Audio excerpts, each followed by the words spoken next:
اعوذ باللہ من الشیطان الرجیم بسم اللہ الرحمن الرحیم۔ محترم سامعین و ناظرین، السلام علیکم ورحمۃ اللہ وبرکاتہ۔ میٹرو ون کے پروگرام علم و آگہی میں آپ کا میزبان اسد جواد شروانی حاضر خدمت ہے۔ رمضان المبارک کی مبارک ساعتیں، نورانی فضائیں اور سیرت النبی صلی اللہ علیہ وآلہ وسلم کے بابرکت تذکرے۔ ناظرین، آج ہم تاریخ کے ان صفحات کو پلٹنے جا رہے ہیں جہاں قربانی، استقامت اور قیادت کی عظیم مثالیں موجود ہیں۔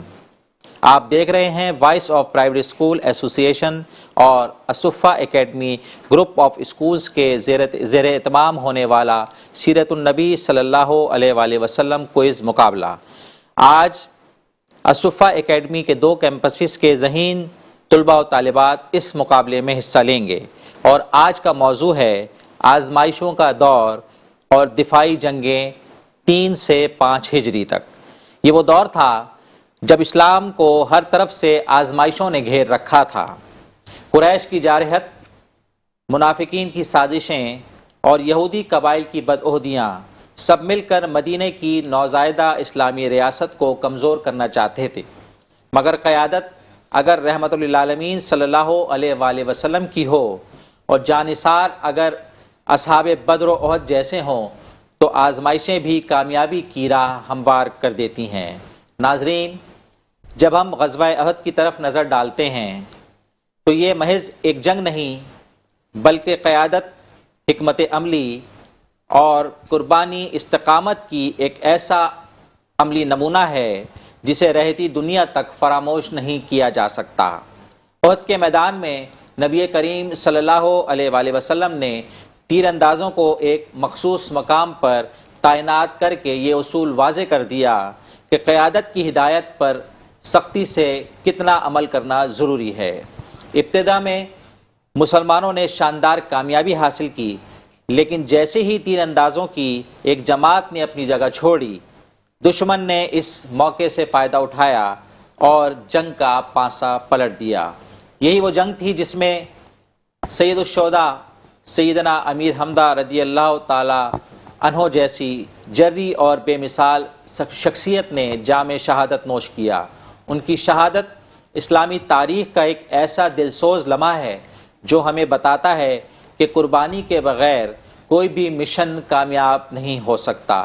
یہ جنگ ہمیں سبق دیتی ہے کہ کامیابی اور ناکامی کا دار و مدار ہمیشہ ظاہری نتائج پر نہیں ہوتا، بلکہ اصل کامیابی وہی ہوتی ہے جو صبر، استقلال اور اللہ کی رضا کے ساتھ حاصل کی جائے۔ آج کی بزم میں ہمارے ساتھ موجود ہیں 2 اسکولز کی ٹیمیں، جس میں الصفہ اکیڈمی کیمپس 10 سے فبیحہ فاطمہ اور حبیبہ یونس تشریف لائی ہیں، اور اسی کے ساتھ ساتھ الصفہ اکیڈمی کیمپس 20 سے ہمارے پاس ریحان احمد اور حذیفہ ماجد تشریف لائے ہیں۔ ہمارے درمیان آج ہمارے مہمان خصوصی ممتاز عالم دین، الصفہ اکیڈمی لانڈی کیمپس کے ایڈمنسٹریٹر علامہ اطہر میاں قادری صاحب تشریف فرمائے۔ حضرت، ہم آپ کو اپنے اس مبارک پروگرام میں خوش آمدید کہتے ہیں۔ میں اس سے قبل کہ طلباء و طالبات کی جانب سوالات کی طرف جاؤں، میں حضرت علامہ سے گزارش کروں گا کہ حضرت فرمائیں کہ غزوہ احد کے کیا اسباب تھے اور اس سے ہمیں کیا سبق ملتا ہے۔ بسم اللہ الرحمن الرحیم۔ قال اللہ تبارک و تعالی فی القرآن المجید والفرقان الحمید، قل ان کنتم تحبون اللہ فاتبعونی یحببکم اللہ، صدق اللہ العظیم و صدق رسولہ النبی الکریم۔ سب سے پہلے مبارکباد وائس آف پرائیویٹ اسکولز اور الصفہ اکیڈمی کو کہ اتنا عظیم کام اور جس سے بچوں کے دلوں میں سیرت مصطفیٰ صلی اللہ تعالیٰ علیہ وسلم کو اجاگر کیا جا رہا ہے، اور یقیناً یہ سوال و جواب سے نہ صرف یہ بچے بلکہ ناظرین کو بھی نبی کریم صلی اللہ علیہ وسلم کی عظیم سیرت کے بارے میں معلومات مل رہی ہے۔ بے شک ایسا ہی ہے۔ اچھا، سوال جو آپ نے کیا جنگ احد کے حوالے سے، تو جنگ احد کے پس منظر کی طرف اگر جائے تو آپ کو معلوم ہے کہ اس سے پہلے جو پہلی ہجرت میں جنگ ہوئی وہ تھی جنگ بدر۔ اب جو جنگ بدر کا سلسلہ رہا اس میں مسلمانوں کو فتح بھی ملی، 313 مسلمان اور ہزاروں کا لشکر موجود ہے، لیکن صرف ایمان کی حرارت کی وجہ سے مسلمانوں کو کامیابی حاصل ہوئی۔ اور جب ہم دیکھتے ہیں کہ احد کے میدان میں مسلمانوں کی تعداد ویسے تو کم تھی، اور کیونکہ یہ وہ جنگ تھی جس نے منافق کی پہچان کو بھی بتا دیا.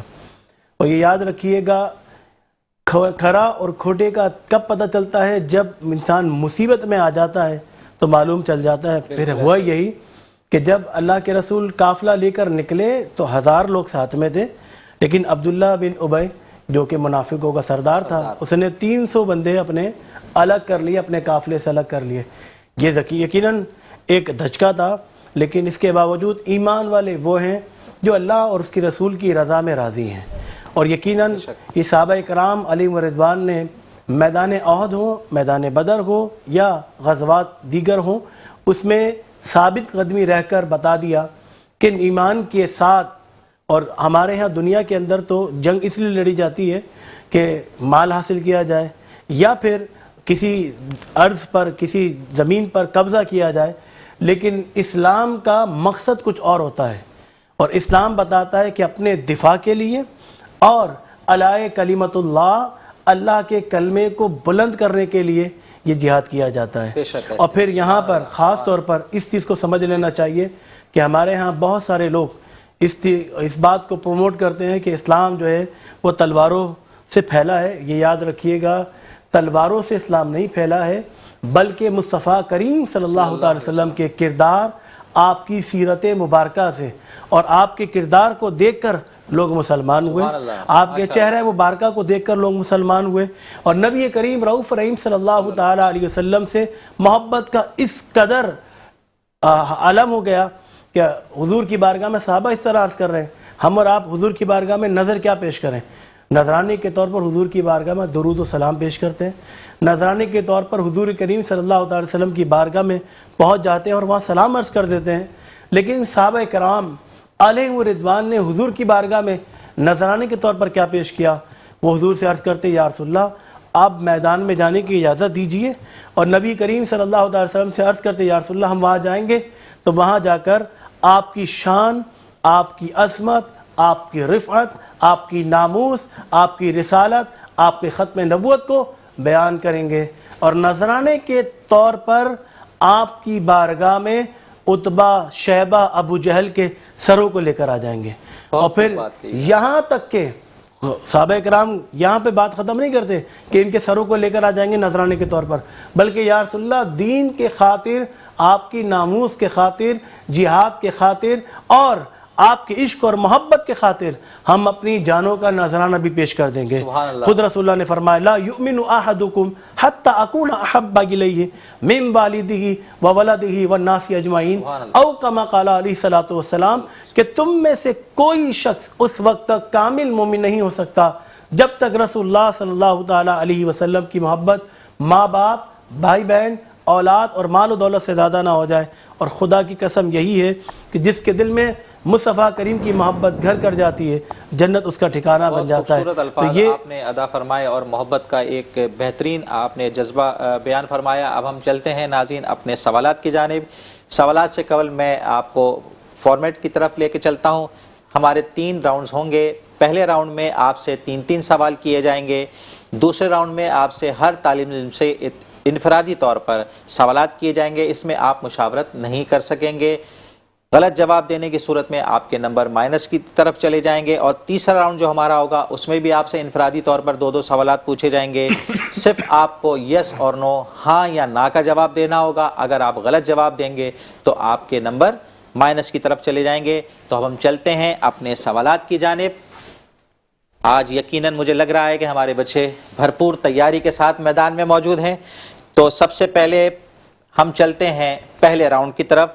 الصفا اکیڈمی کیمپس 10 سے ہمارے پاس 2 طالبات موجود ہیں. آپ اس میں مشاورت کر سکتی ہیں. آپ سے 3 سوال ہم پوچھ رہے ہیں. پہلا سوال، غزوہ احد میں مسلمانوں کی تعداد کتنی تھی؟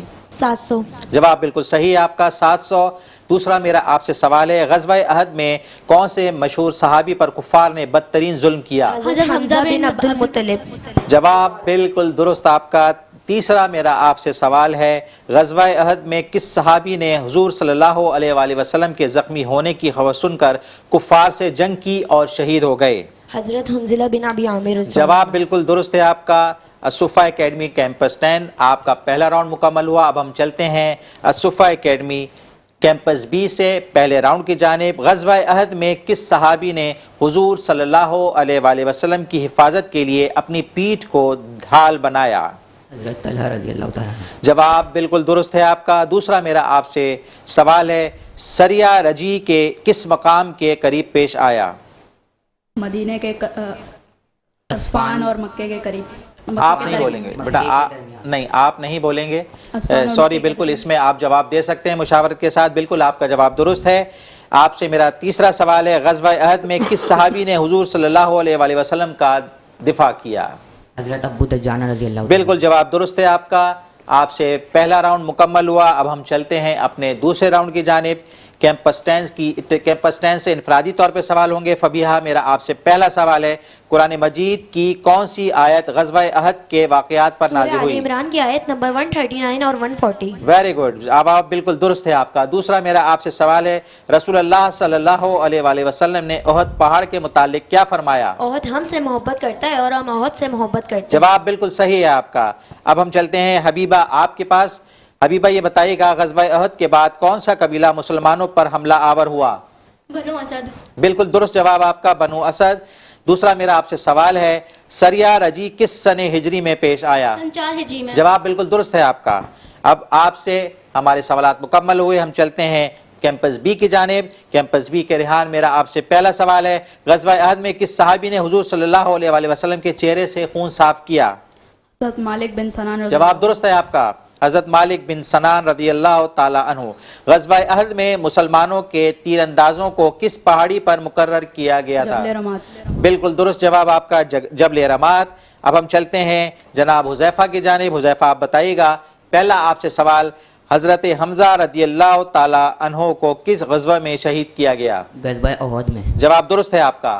دوسرا میرا آپ سے سوال ہے غزوہ احد میں مسلمانوں کے جھنڈے کا رنگ کون سا تھا؟ سفید. جواب بالکل درست ہے. ہمارا دوسرا راؤنڈ بھی پایہ تکمیل کو پہنچا. اب ہم چلتے ہیں اپنے تیسرے راؤنڈ کی جانب. اس تیسرے راؤنڈ میں آپ سے 2 سوالات کیے جائیں گے انفرادی طور پر, مشاورت کی گنجائش نہیں ہوگی. غلط جواب دینے پر آپ کے نمبر مائنس کی طرف چلے جائیں گے. تو الصفا اکیڈمی کیمپس 10 سے فبیہا میرا آپ سے سوال غزوہ احد کیا 3 ہجری میں ہوا؟ صحیح. جواب بالکل درست ہے آپ کا. دوسرا میرا آپ سے سوال ہے غزوہ احد میں کفار کے جھنڈے کو 8 بار گرایا گیا؟ غلط. جواب بالکل درست ہے آپ کا. حبیبہ میرا آپ سے سوال ہے غزوہ احد غزوہ بدر کے بعد پیش آیا تھا کیا؟ غلط. جواب آپ کا یہاں پر بالکل غلط ہے. دوسرا میرا آپ سے سوال غزوہ احد مکہ کے قریب احد پہاڑ کے درمیان دامن میں پیش آیا تھا کیا؟ دوبارہ ریپیٹ کر دیتا ہوں, غزوہ احد مکہ کے قریب احد پہاڑ کے دامن میں پیش آیا؟ صحیح. جواب آپ کا یہاں بھی غلط ہے, آپ جواب نہیں دے سکی. اب ہم چلتے ہیں کیمپس بی کی جانب. الصفا اکیڈمی ریحان میرا آپ سے پہلا سوال ہے, اس میں آپ مشاورت نہیں کر سکیں گے, نہ آپ سپورٹ کریں گے اپنے ساتھی کو. عاصم بن ثابت انصاری رضی اللہ تعالی عنہ نے سریہ رجی کے مقام پر صحابہ کرام کی قیادت کی تھی؟ صحیح. جواب درست ہے آپ کا. دوسرا میرا آپ سے سوال ہے ریحان غزوہ احد میں 100 سے زیادہ مسلمان شہید ہوئے تھے؟ غلط. جواب بالکل درست ہے آپ کا. اب ہم چلتے ہیں حذیفہ صاحب کی جانب. حذیفہ آپ بتائیے گا غزوہ احد میں حضرت عبداللہ بن جبیر رضی اللہ تعالی عنہ نے تیر اندازوں کی قیادت کی تھی کیا؟ جواب بالکل درست ہے آپ کا. دوسرا میرا آپ سے سوال ہے غزوہ احد میں حضرت ابو دجانہ رضی اللہ تعالی عنہ نے حضور اکرم صلی اللہ علیہ وآلہ وسلم کے چہرے سے خون صاف کیا؟ نہیں, غلط. جواب بالکل درست ہے آپ کا. ہمارے یہ تینوں مرحلے مکمل ہوئے. اب ہم چلتے ہیں اپنے جج حضرت علامہ مولانا اطہر میاں قادری صاحب کی خدمت میں کہ حضرت ذرا بتائیے کہ کیا اسکور بورڈ کہہ رہا ہے. ماشاءاللہ بڑی بہترین تیاری بچوں نے کی اور برملا جواب دیے بہت کانفیڈنٹلی. تو آپ کیا فرماتے ہیں رزلٹ کی صورت میں؟ کہ جیت اور ہار کو میں کبھی یہ ذکر کرتا کہ بھائی یہ ایک سیکھنے کا طریقہ ہے اور جیت اور ہار سے کوئی بات نہیں ہے. بالکل ایسے ہی ہے. آج ماشاءاللہ لڑکوں نے بہت اچھا سلسلہ کیا ہے, ریحان اور دوسرے جو ہیں حذیفہ بہت خوب ماشاءاللہ. مبارک ہو آپ کو بہت بہت. آج کا یہ پروگرام آپ جیتے ہیں ماشاءاللہ. آج الصفا اکیڈمی بی کیمپس سے ہمارے حذیفہ اور ریحان نے اس مقابلے کو ون کر لیا ہے اور کوارٹر فائنل کے لیے کوالیفائی کر لیا ہے. بہت بہت مبارک ہو آپ کو. ناظرین ہمارا یہ کوئز سیگمنٹ کرنے کا مقصد صرف یہ ہے کہ طلباء و طالبات کی علمی صلاحیتوں میں نکھار پیدا کرنا۔ اختتامی کلمات کی جانب ہم چلتے ہیں۔ علم ایک روشنی ہے، اور جب یہ روشنی سیرت طیبہ صلی اللہ علیہ وآلہ وسلم کے نور سے منور ہو جائے تو راستے خود بخود روشن ہو جاتے ہیں۔ آج کے مقابلے میں حصہ لینے والے تمام طلباء و طالبات نے شاندار کارکردگی کا مظاہرہ کیا، اور ہم ان کے علم، محنت اور جذبے کو خراج تحسین پیش کرتے ہیں۔ یقیناً یہ طلباء ہمارے مستقبل کے معمار ہیں جو دین کی سچی معرفت اور سیرت طیبہ کی روشنی میں آگے بڑھیں گے۔ دعا ہے کہ اللہ نبی کریم صلی اللہ علیہ وآلہ وسلم کی سیرت طیبہ کو اپنانے کی توفیق عطا فرمائے، اور ہمیں ان خوش نصیبوں میں شامل فرمائے جو دین کے حقیقی علم کو سمجھ پر اس پر عمل پیرا ہوتے ہیں۔ اسی دعا کے ساتھ اپنے میزبان اسد جواد شروانی کو اجازت دیجیے۔ اگلے پروگرام میں انشاءاللہ 2 نئی ٹیموں اور ایک نئے عنوان اور جذبے کے ساتھ ہم دوبارہ حاضر ہوں گے۔ تب تک اپنا خیال رکھیے گا۔ اللہ حافظ۔